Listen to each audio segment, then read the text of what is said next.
Hi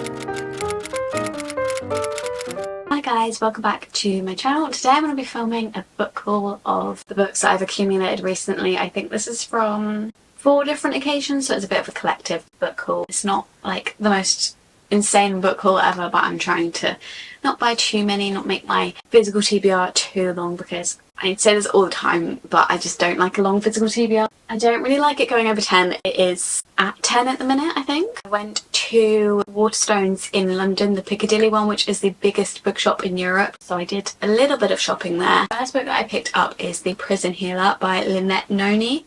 I've heard a lot of things about this, and honestly I've just always been intrigued about it because I feel like the flower on the front looks like the one from Tangled, and Tangled is my favourite film of all time.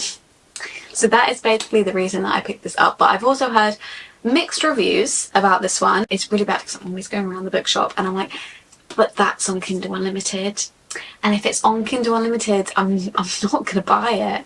But it has helped because I've honestly been buying a lot less books because of that, but then I feel like I just never read them because I'm like, it's on Kindle Unlimited and I forget. But anyway, that's a tangent. Basically I picked this up because I really like the cover. I've heard mixed reviews. I have heard good reviews from people that I trust, so I'm hoping that it's good. I actually have no clue what it's about, so let's read the back together.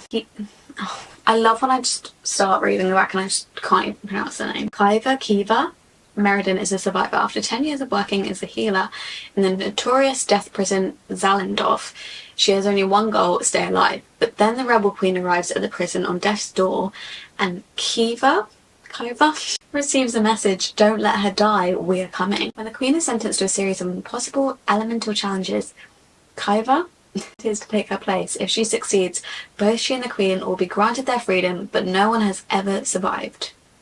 Challenges. You know me, I love a book with challenges in. With an incurable plague sweeping Zalendorf, a mysterious new inmate fighting for Kiva's heart. I'm gonna look up how to pronounce this, hold on. And a prison rebellion brewing, Kiva can't escape the terrible feeling that her trials have only just begun. It sounds good. I think it's YA. I don't know. I do love a YA fantasy. There's something about YA fantasy and I feel like I'd love it. It's also only, I think it's less than 400 pages, so not very long for a fantasy, and it's a YA and I'm actually really excited to pick up, and I actually kind of want to read it right now. Oh, I'm going to look up how to pronounce her name. Should I, or is it going to give me spoilers? Kiva. I was saying it wrong. I was saying Kiva. Then I picked up Favourites by Lane Fargo. Really annoying sticker that you can't take off.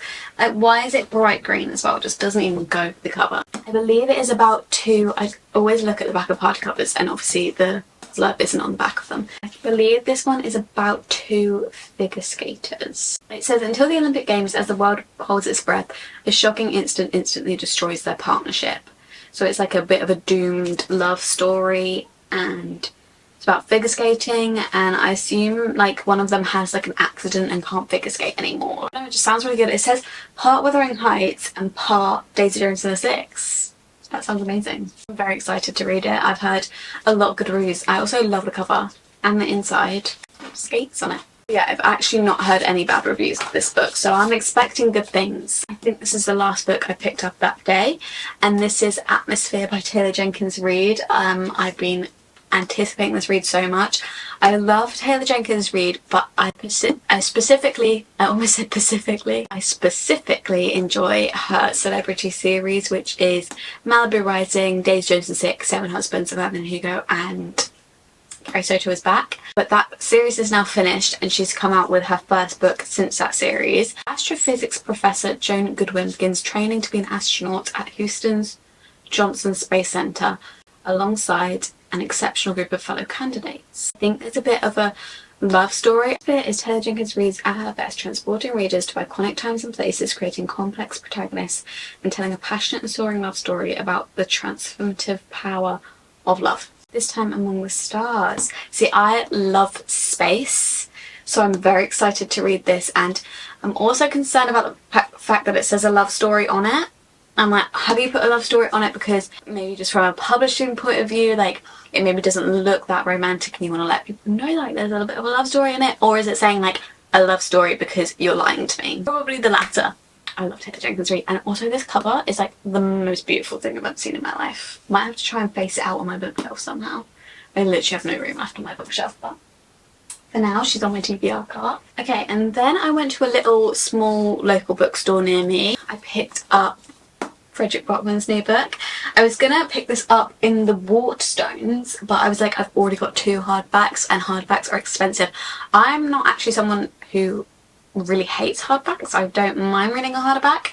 The only thing is when I go on holiday, I don't love packing a hardback because they're quite heavy, but I don't mind reading them. I think they're actually quite nice to read because they stay open, whereas paperbacks in the UK, in the US, they're a bit better, but our paperbacks are not floppy in the slightest. They do not stay open, even if you crack the spine. So it's nice to have a hardback sometimes that stays open. Anyway, that was a whole tangent, but that's why I didn't pick it up, because I didn't want to buy another hardback because they're like 20 quid. But I went to a small bookstore and they had it, which was really unexpected. I didn't expect them to have it, and it was signed, which was even more unexpected, so of course I picked it up. So it's a little signed book, and this one is obviously by Frederick Bachman. He writes the Beartown series. I think that's actually no, I think Anxious People or A Man Called Ove, is that how you say it? Ove is his most famous. I've not read A Man Called Ove. Yeah, that must be his most famous because it says it up here. I've not read that one, but I need to. But this one is his new book, and I believe it follows this woman who acquires this painting. I think, is she quite young? 18-year-old Louisa. I think she goes on a little trip to kind of learn more about the painting. I don't really know what happens along the way, but so in this stunning testament to a transformative, timeless power of friendship and art, Louisa is proof that happy endings don't always take the form that we expect. And honestly, anything that Frederick Bachman writes, I don't care. Like, I will read whatever it is. Whatever the plot is, I'm sure I'll enjoy it, and I'm sure he'll make me feel all the emotions. Can these books stay up? Oh my lord. Okay, and then I got my little pre-order of Holly Jackson's Not Quite Dead Yet. I didn't even remember that I pre-ordered this, but apparently I did. I was going to read it anyway, but I didn't realise I pre-ordered it. And no, it wasn't sent to me by the publisher. I wish. This one is actually, again, signed. It's quite a cool edition. It's got like little bugs battered down sides. It's kind of actually like a bit scary. All this inside as well. I don't know if there's anything. Ooh, it's kind of scary. It's quite a thick one. Holly Jackson is the author of A Good Girl's Guide to Murder, so she writes like mystery thrillers. I don't know if this one is YA. Was her last one YA? Because the character was young, but I don't know if it was YA still. So it's about Jet Mason, and in 7 days she'll be dead because she got brain injury, and the doctor tells her like you'll die within a week, but she wants to figure out who attacked her. So she's basically trying to solve her own murder in a week before she dies. I'm really excited to read this one. And then finally I ordered 2 books on Amazon. I don't normally order books on Amazon because if I am going to get one on Amazon, it's for my Kindle most of the time, but I could not find this book anywhere in any bookstore ever, and I have been looking for it for about a year, and they always just have the 3rd one and not the 2nd one, so I was just like, I'm just gonna get it from Amazon. And I wanted it physically because I have the 1st one physically, and that is Us Against You by Frederick Bachman, and another one by Frederick Bachman. Covers are just so pretty. So Beartown basically follows this, is it Swedish town?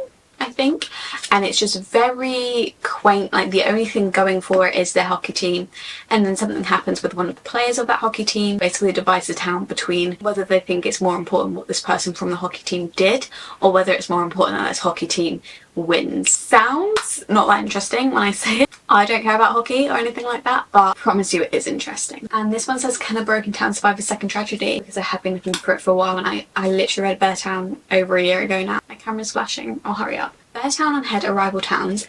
They work out their differences on the hockey field. When Beartown's players do the unthinkable and defect